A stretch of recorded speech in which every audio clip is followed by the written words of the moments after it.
So hopefully we'll have some information maybe by next meeting or something I could share with you.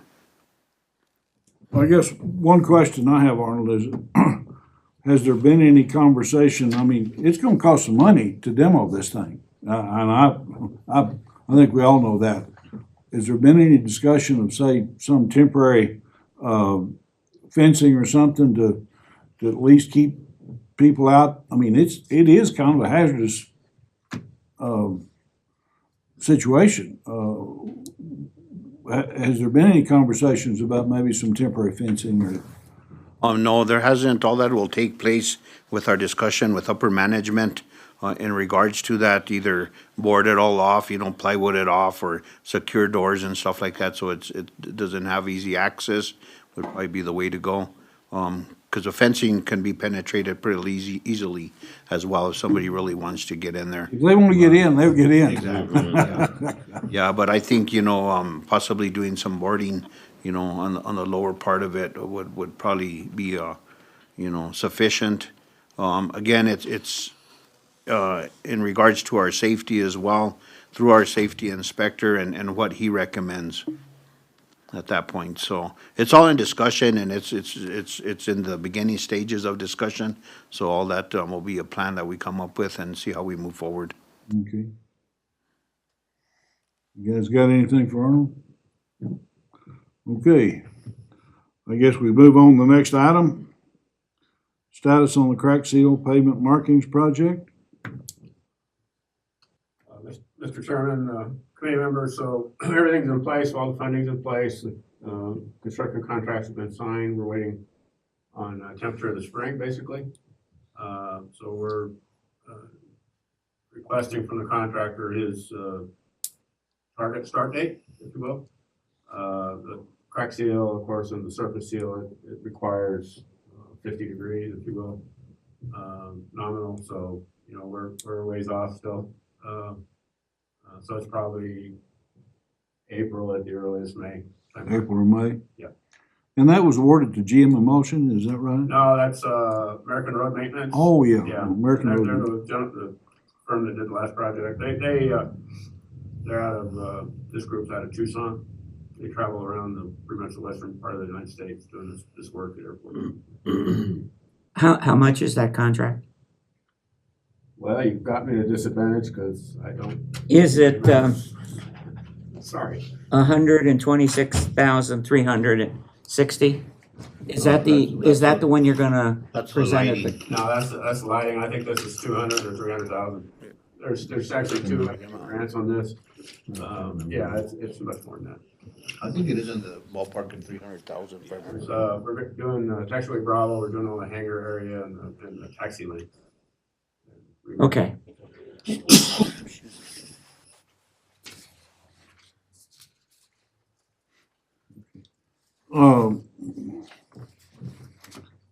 John, that was the same contractor Mike said worked for us last time. Were you generally happy with their work? I was, and they did it in a very timely manner. They were in and out, got it done, cleaned it. Their prep was good, and all of their product has stayed in place. I haven't had any issues with removal with the snow or anything, so yeah, I have. Okay, thank you. Welcome, Councilman. Good morning, sir. My apologies for the doctor's appointment. How you doing? I'm Carrie. Okay. Next item was the lighting and signage project. Where are we at on that?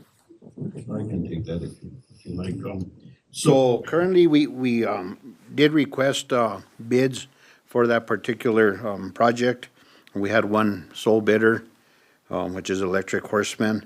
So right now, we have it on our agenda for tomorrow's meeting to award this project to Electric Horsemen in the amount of $126,000 and some change. So seeking approval tomorrow, and hopefully with approval, we'll move forward to contracting with Electric Horsemen, and then we'll have a date you know, in a couple of weeks as to when they can start that. Okay. And has the city generally been happy with the work that they performed at the airport? Yes, sir, we have. Yes, and the city has them under contract as well, and we utilize them for other things, other needs in the city. And they've always performed and to our standards and likings, so, yes. Mr. Chairman. Yes. Mr. Lopez, where was that advertised at? What, do you remember what advertisements you used? Yes, sir. Chairman, councilors, committee members. That was in Elm Creek Journal, the Optic, and then on the city's website. They were the sole bidders? Yes. Yeah, the only bidder, yes, sir.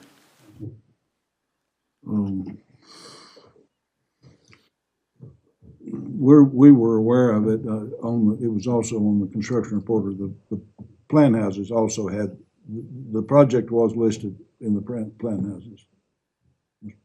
So it was not, I mean, it wasn't out there. But I know there've been a problem getting bidders sometimes. Yes. Electric Horsemen is a local company, correct? Yes. correct. Well, Mr. Chairman, the only reason I bring that up is because the public needs to be aware that we're not only directing only one company towards working for the city of Las Vegas. It's out there, and it's an option of anybody to bidding on it, and we're not pinpointing towards only one vendor. Yeah. Yes, we always follow the required process in advertising. And we even contact different vendors in hopes of, you know, getting attention to a project and making sure that they're aware of it. But, you know, at the end of the day, sometimes you only have one. And it's nice when you have two, because then you have bids to compare, but unfortunately it was just one. But it's reasonable, it's within budget, so we feel we're getting our money's worth. Thank you, Arnold. Any other issues, discussion? Okay. Mike's really covered this, but is there anything else that you would add, Mike, as far as your update for the airport layout plan, grant applications, and any other upcoming projects? Mr. Chairman, committee members, so we're working on the action plan, the master plan, if you will, and the airport layout plan. We, before Christmas, went out and did they call a runway safety area inventory that FAA is requiring now, where we actually walked both runways and the safety area, you know, just off the pavement. And working on that report. Your airport's in very good shape, I might add. There are a couple things, you know, lips on sign pads, you know, which John is working on, things like that, very minor. And now we're working on the inventory. One thing I'm gonna work with John and Danny on is getting the copies of the original deeds for the property.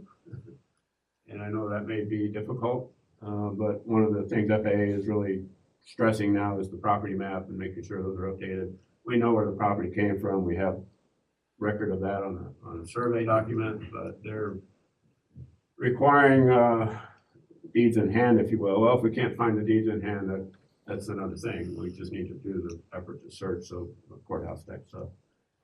Regardless, so next will be looking at all the FAA requirements as far as geometry. We know what that is, and then we're starting to update the capital improvement program, the CIP, which drives. Of course, FAA is only interested in FAA eligible projects, but you all are interested in other projects. So Right. We'll broaden that out, of course. Working with the state aviation on that too, and try to work hand in hand on not just what you have out there now and what FAA says you need, but also the economic development type thing, and looking at some of the other properties.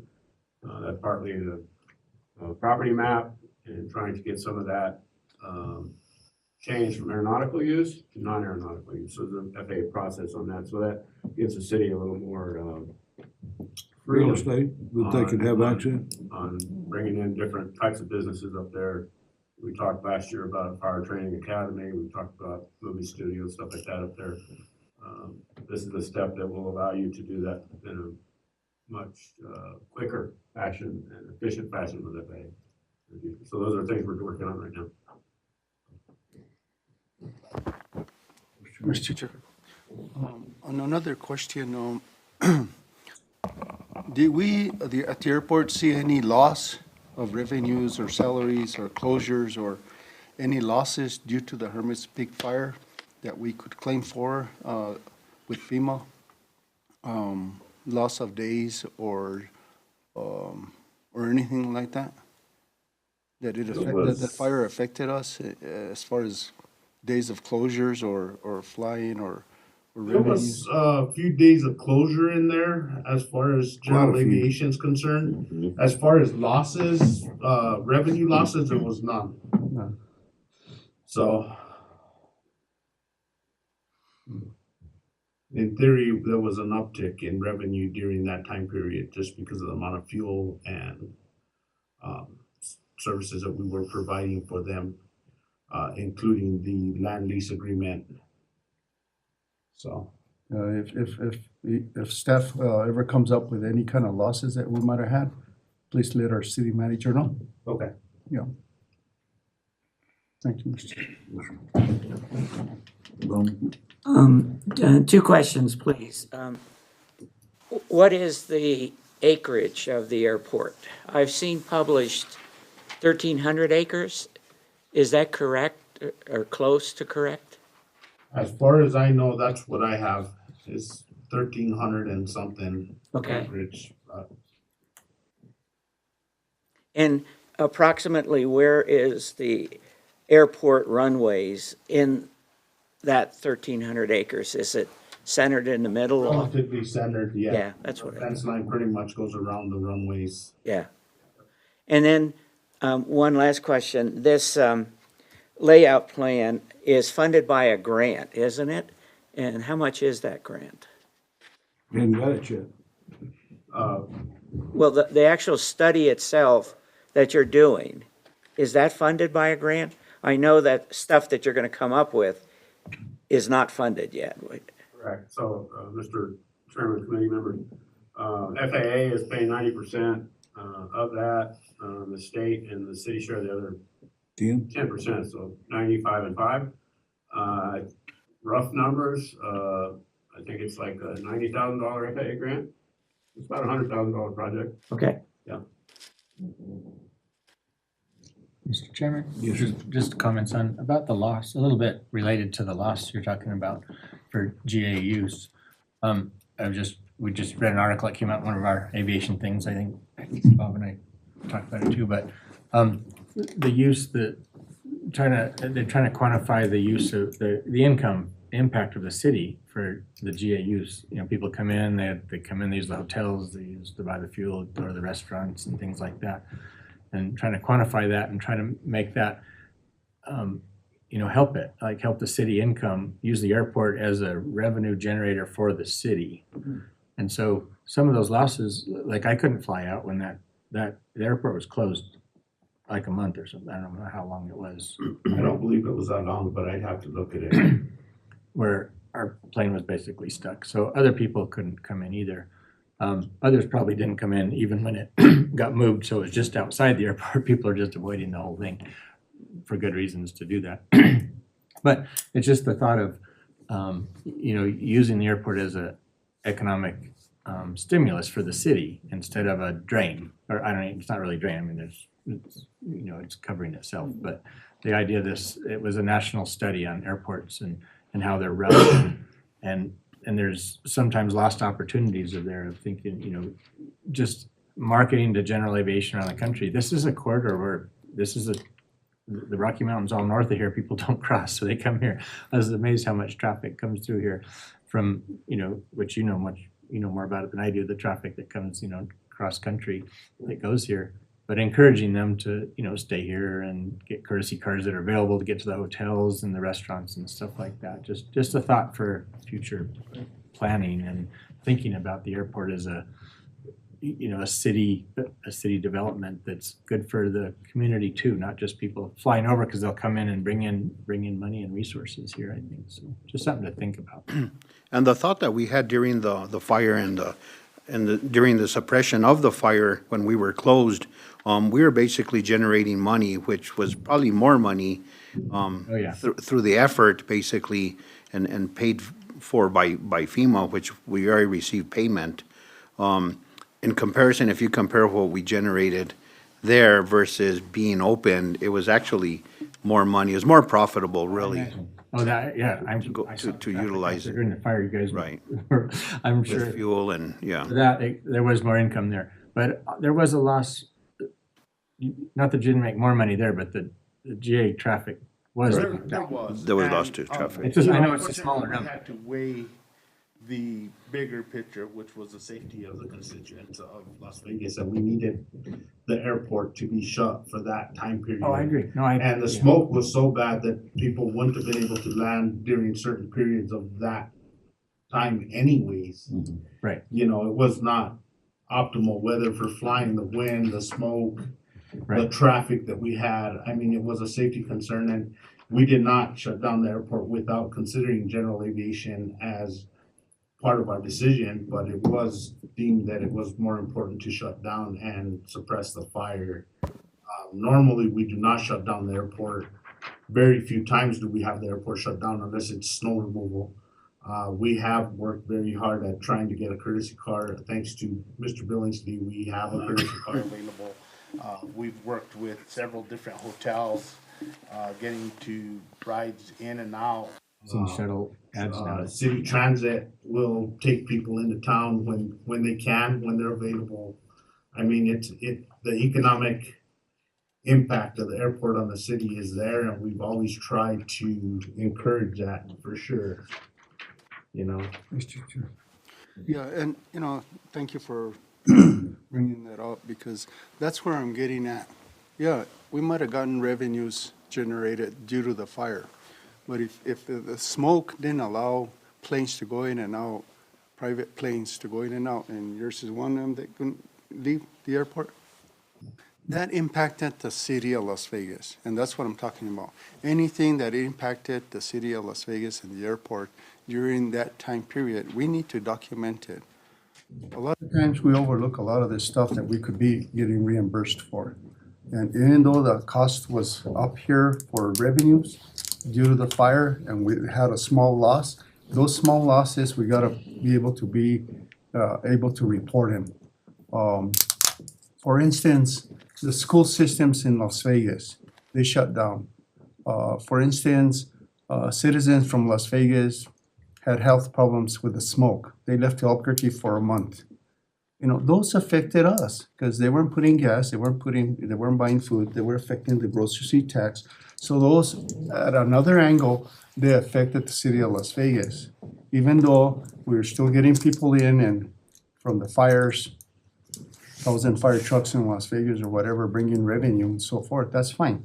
But we still took a hit, and those hits that we took, we need to get reimbursed for. And that's all I'm saying is that whatever time period we weren't able to provide the service to flyers in and out due to smoke, due to the closure, due whatever, I mean, those are, regardless, they're still lost revenues. And those are claimable for the city. That's all and just putting it out there. no, that's fine. We'll look into it. Thank you. Yeah, thank you, Mr. Chair. Yes, sir. Okay, anything else on the airport lab plan, application? Next item on the agenda is status of the antenna lease. I know the previous city manager had been involved in negotiations, and I don't know what status of that is, Arnold. Yes, sir, and it's been a little difficult, really, as you all know, we did get reimbursed, the delinquent rental fees we were paid in the full amount. So I've been in contact with Michael Rohenbacher, okay? 2 weeks ago is the last contact I made with him because he's been kind of non-responsive. So the old city manager had basically assigned the task to me, so I was the contact person.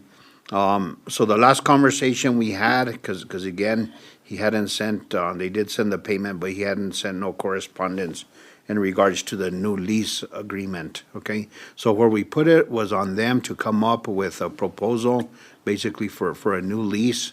And then at that point, the city manager and I had the discussion that we would probably have to go back and negotiate, but it was a starting point. Okay, so the last conversation I had with him, he guaranteed me that he'd have something, a lease agreement by the end of the day, which he didn't come through. And I've made several attempts to contact him and had no response. So I'm gonna have to find a different route to see if I can't find a higher up maybe, or another contact person so I could reach out to somebody else. It's been very difficult to like I say, to reach him and move forward with Don't that. like pushing a rope. Yes, sir. Very much, sir. Yeah. Yeah. So, Mr. Chairman? I don't know how to put this, but I perhaps come from a slightly different world of business, and when I've run into a situation like that, what we've done, and I kind of recommend it to you, Arnold, is that you going in talking to the same person who is non-responsive or slowly responsive ain't gonna work. So I recommend that we both escalate, that you find out this person's boss or this person's boss's boss, and the city manager make a phone call and say, hey, big boss, we got a problem here. How can you help me out here at the city? My man Arnold is trying to get a hold of your people and getting something out of it. It's not working. So what can we do? So I just throw that in as a recommendation. That does sound pushy, and I don't recommend that as a standard approach to life that the city would start adopting, but occasionally I think you need to do that. So just an input. And, I haven't gotten the impression from him when I have communicated with him, he seemed like he was wanting to move forward with it. He understands that it needs to happen. So, but up until then, like I say, the last 2 weeks, I haven't been able to reach him. But I know the city has methods. If we need to, get our attorney involved or whatever, we'll proceed as needed. But today I want to try and spend some time or dedicate some time to finding out who the next contact person above him is. And It shouldn't be difficult. my understanding is that when we do get something negotiated, it's going to be retroactive. Is that correct? Yes, that is correct, yes. Retroactive back to when? So they're almost current. It's just a couple of months. Okay. Because they paid us up until the current date, and I believe we received that check about a month ago. Okay. So it was till the end of the year. So That's good. basically, now's the time to start a new Yep. agreement, Yep. yes. Okay, thank you. Any other discussion? Okay. Status on the mowing equipment, that's junk, or, that was approved, right? Is that what you? Yes. So, So it is on the agenda as well for tomorrow's council meeting for approval to receive the award, the grant agreement. And then once we get approval for that, we could move on to purchasing of the equipment. so Requisition and, quotes and all that kind of stuff. The whole process will begin once we get approval from mayor and the council. grant, Yes, sir. any other conversation, discussion, gentlemen? Okay. We worked on this budget thing and, budget review, anticipated revenues and expenditures. And I know Bob is also on the city finance committee, and he's kind of worked something up. And so I'd like to ask Bob to show us what he's found. I appreciate y'all getting the stuff together that's in our packet, as well. And so, but anyway, Bob, if you could. Okay. Counselor? What I did, and I'm gonna go down to my computer and show you, because I was having trouble trying to understand. I think what we're looking for here is what would a profit and loss statement look like for, thank you, for the airport. And so that's what I put together here. And it's up on the screen. A couple of preliminaries. First of all, the data that was presented is from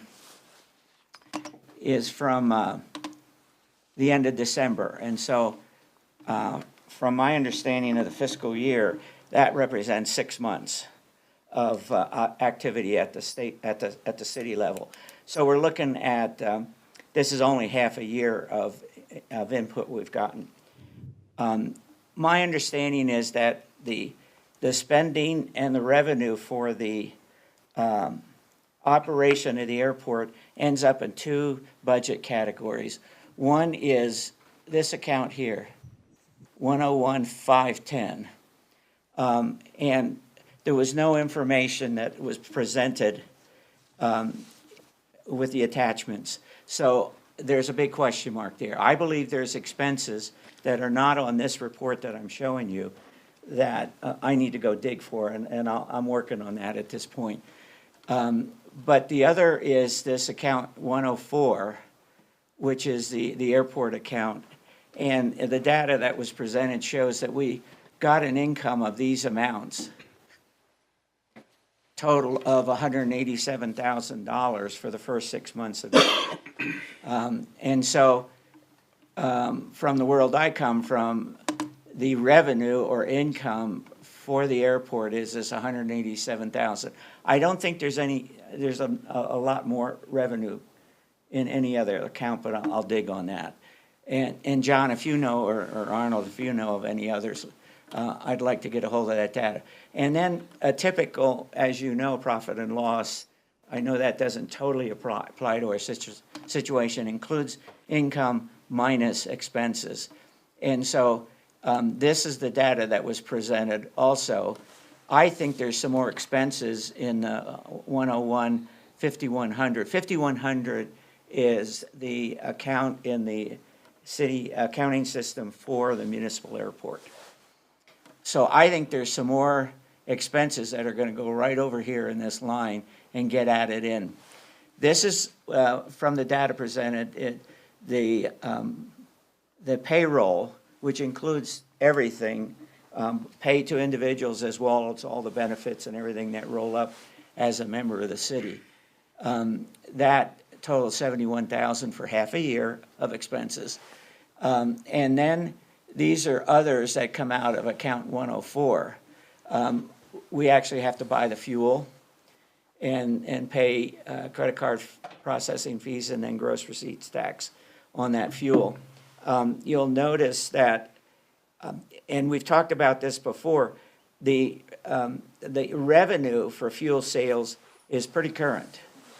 But the expense for buying that fuel that we sell is a little bit high because we buy it and hold it for a while and it sits in the tank. So this is a little bit of a worst case scenario. And so when you add up all the expenses, you get the sum of this plus this equals this. And then that gives you a difference of $26,000.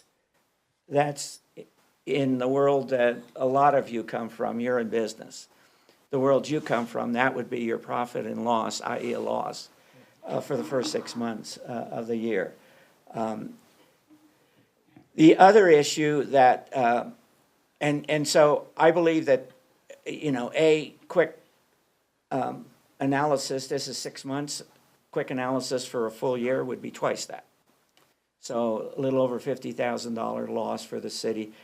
Probably more when we add in some additional expenses that are going to come out of this account, 101, 5100, when I get the numbers. So that's a kind of a rule of thumb. I'm going to look at that as a beginning number and then kind of dig into it a little further. You heard me asking a lot of questions about grants. In addition to the funding that's above up here, we have grants that the airport gets. And I'm trying to put what those grants are and attach a dollar amount to those grants. Those are isolated. Those are operated on their own. A grant has money coming in, and then the city spends that money in accordance with a grant. I believe, John, is this correct? There are no grants for operating the airport, are there?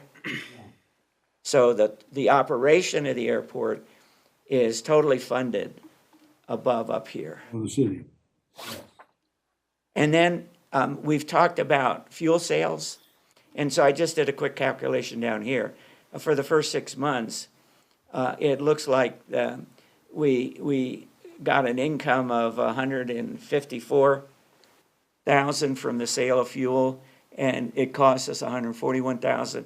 That means we're sitting on a profit of about $12K just from the fuel sales. And remember, that's a low number, because up here, we haven't sold all the fuel that we bought here and expensed here. So that's just another input for you. And this is the best I could do right now with the data that was presented.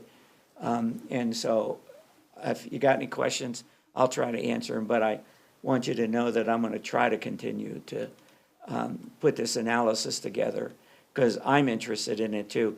And the two areas, I need to find out if there's additional revenue that's being reported under this 101-5100. My guess is no, there is not any. And then down here, there would be additional expenses under 51. Would not the antenna tower fees be revenue? Yes, That check, but is that there and I've not seen it? they did not report any. Okay, in the data that the finance department reported, there was no line item that said tower fees. They should be up here somewhere, and that's one of the questions I have of the finance department. Okay, and then one other issue, fuel flowage fees. You know, a lot of times, individuals bring a tank of fuel in, and the city assesses a fuel flowage fee. Where would that show up? And I'm running that as a fuel cell. Are you? Yeah, Okay. So it's So- it's in the fuel cells, and any of the rental, i.e. rental space, whether it be for hangar or antennas, is in the rental income. Okay. So Okay, all so, of that's going in there, so as far as I know. the rental fees that you're getting from the tower are in this number up here? That's my understanding. Okay, yes. all right, thank you.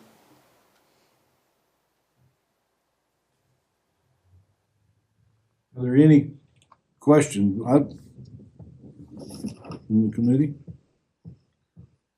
Thank you, Bob. You're welcome. Yeah, I tried to make this make sense, and I was struggling. This makes sense.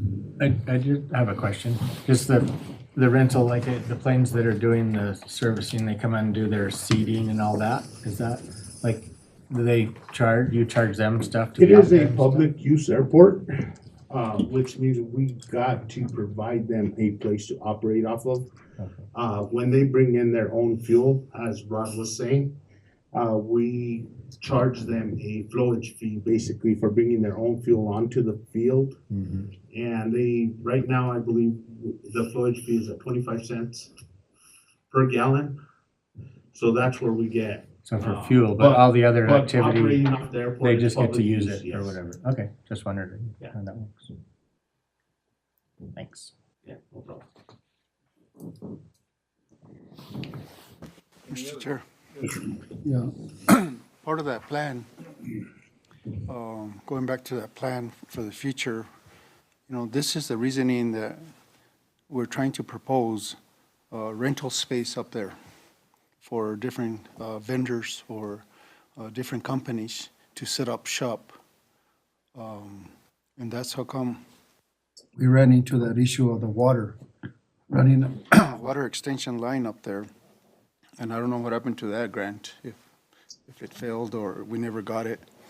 But we need to start looking at all that all over again. Now, Now with the new mayor at hand, I think that we need to promote future businesses. There were a couple of companies that were real well interested on moving down here. Yes, sir. And, the city of Las Vegas needs to start looking at giving out incentives for startups and those companies that are willing to stay here for a long time and bring some economic development towards the city. So I thank you, Bob, for this report. It's not nothing new to me. I think that's why a lot of administrations in the past have not really supported the airport, because it's not something that's bringing a Making lot of money. income. And, but it could be, that, we started with the rentals now and the lease agreements and so forth that are starting to bring in some kind of income. The tower, I think the tower lease wasn't up to par for the last 20 years. And now it's starting to bring income back up again. Those kind of things. So I think there's only room for growth here and for improvement. We got a couple of new shelters out there. I think we need to move more further into that direction, get more grants for that, or legislative funding or whatever it takes. Set some budget aside and make it happen one at a time. So One issue, as you speak about the water line, the city has a facility, besides the airport, the city has a wastewater facility up there. And it's always boggled my mind that the guys that were handling sludge didn't even have a place to wash their hands. Now, that's, to me, that the water department should have and should be working with the airport to see about some way to get a water line up there.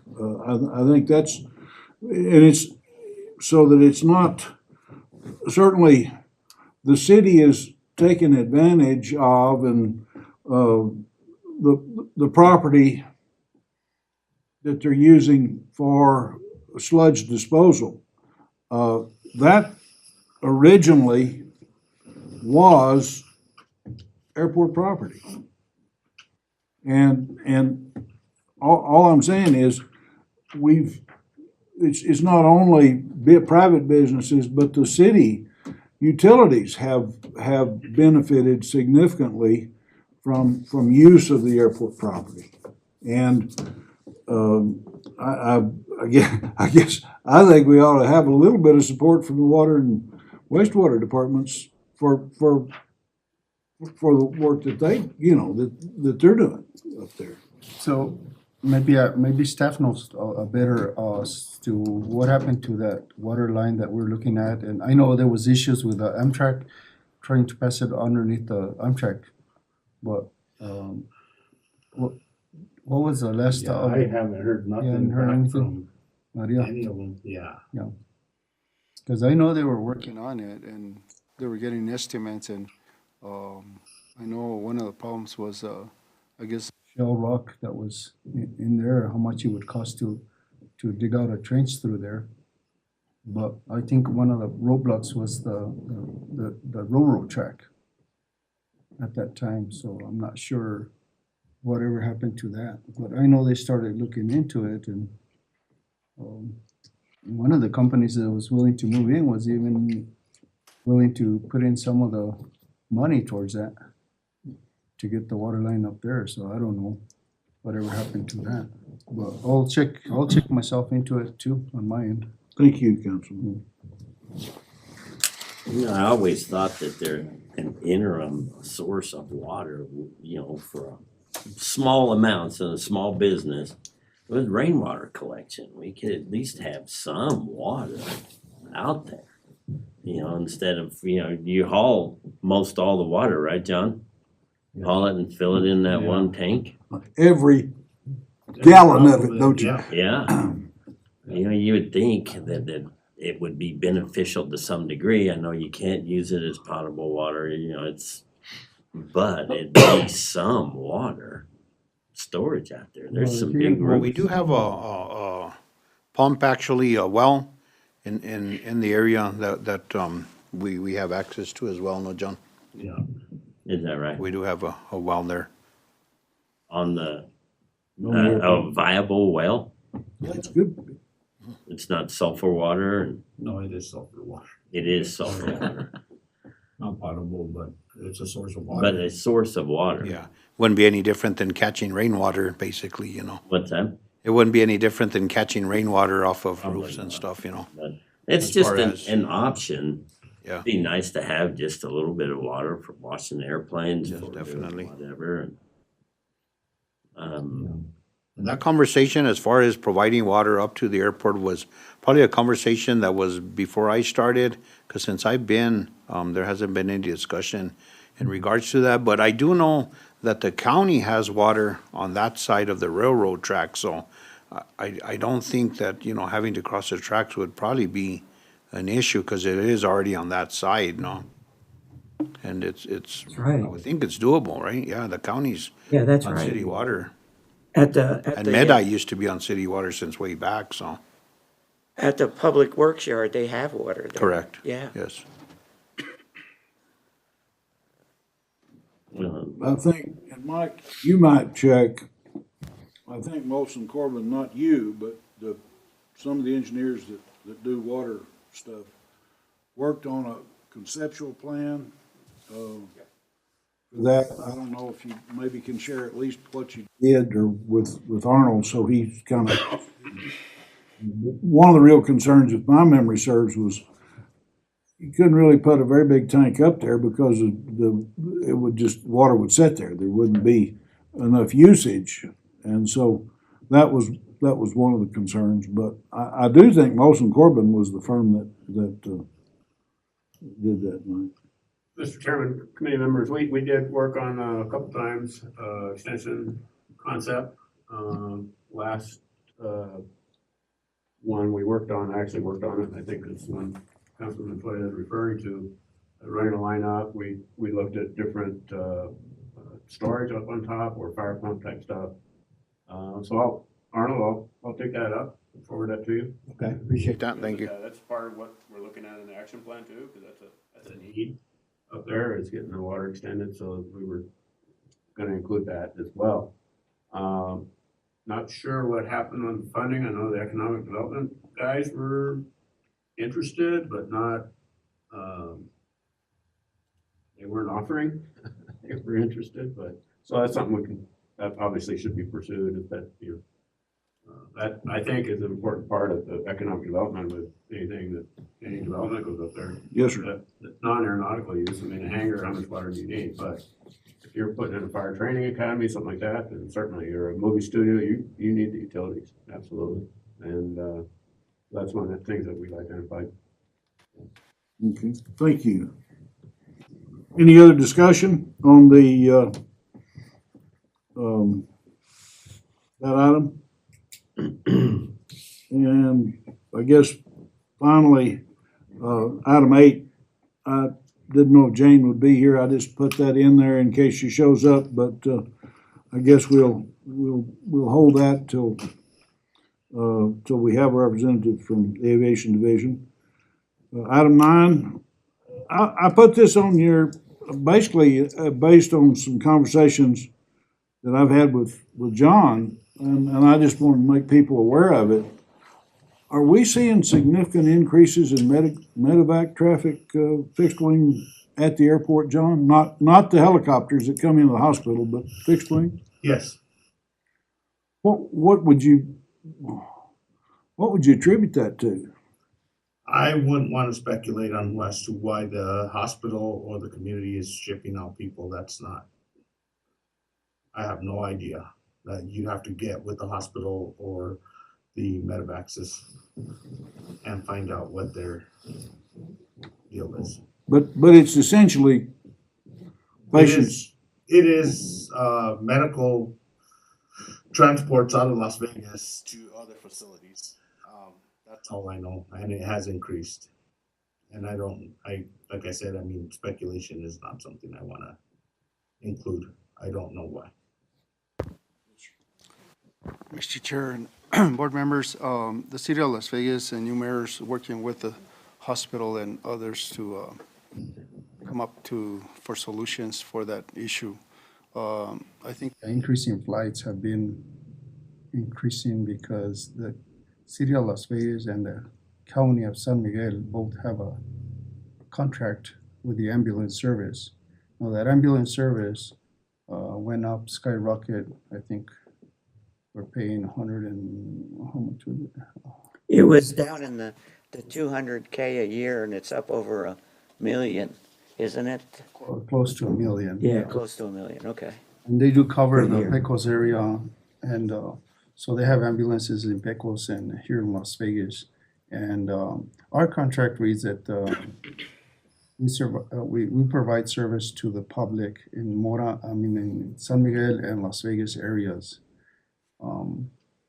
So if somebody's sick or somebody's in an accident or somebody's in need of an ambulance service, they take him to Alta Vista Hospital. That's our contract. That's where it ends.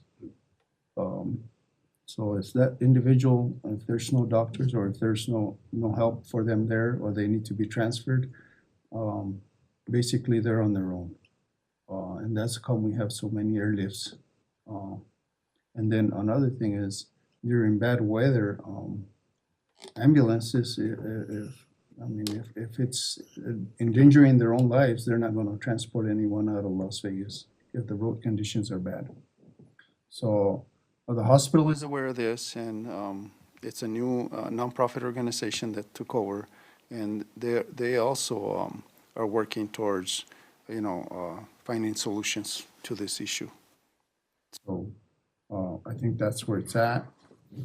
I mean, it's unfortunate that that's where we're at, but that's the services that are being provided at this time.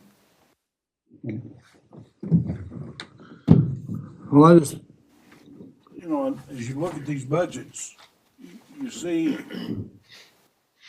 that there's a lot of services that the city provides that sometimes the public really doesn't see. And just the availability of an airport for medical transports, for UPS, for all of the other things that people do use and don't realize the role that the airport plays in it. And I guess that's just, I think we need to kind of make the point that this is a public service, just like that highway or that road out there. It's a public service. And so it's going to be difficult to make money, and that's not to say that I don't think we need to pursue all the avenues of revenue that are available, but as part of providing a public service, there's going to be some expenses, and just like the rec center across the street, that's a public service that the city provides, and it probably, like the rec center, is going to struggle to have a break-even point. But anyway, I'll shut up. Mr. Chairman, I have a question of John. I've been trying to figure out what is the traffic in and out of the airport. And I came across a report, I believe it was dated the end of March 2021, and that's the latest data I could come up with. And I'm not looking for data that includes the wildfire. That was a special event, and it had a fairly large impact on traffic in and out of the airport. I'm looking for normal. That data said that there were, on the average, 365 days a year, 31 flight operations per day on average from the airport. And I assume that a flight operation means a landing or a takeoff. Is that about right? Nowadays, 31 per day? It can vary. I mean, right now, we're not getting any data off of that just because we're closed weekends. We're not there at night. None of that is gonna be very accurate. We do get a lot of flight school, a lot of people from Moriarty, a lot of military traffic. And some of those Pilatuses will sit there all day landing and taking off. So we're utilized quite a bit for training. So yeah, those numbers are not probably far off in an average as a total average. Now, some of our members here fly in and out of there. I was surprised at how big that number was. I've been up there a lot, but not that much. And I was surprised by 31. That's a pretty high average as far as I'm concerned. So, to your point, it's a public service and it sounds like it's being used. Yes, it is being used. Even at times when it's not staffed. And, but. Yes. But living next door, I can tell you, sometimes those Pilatuses are flying at night, just shooting approaches one right after the other. And that's, and they do it for hours. I don't know how they keep from running out of fuel, but anyway, that's neither here nor there. Any other issues that would come before this committee? Okay, gentlemen, with that, I'd accept a motion for adjournment. So moved, Mr. Chairman. Moved by Bob, Second. second. Doc, all in favor? Aye. Thank you for coming. Meeting's adjourned. All right. Wasn't too hard. Carrie.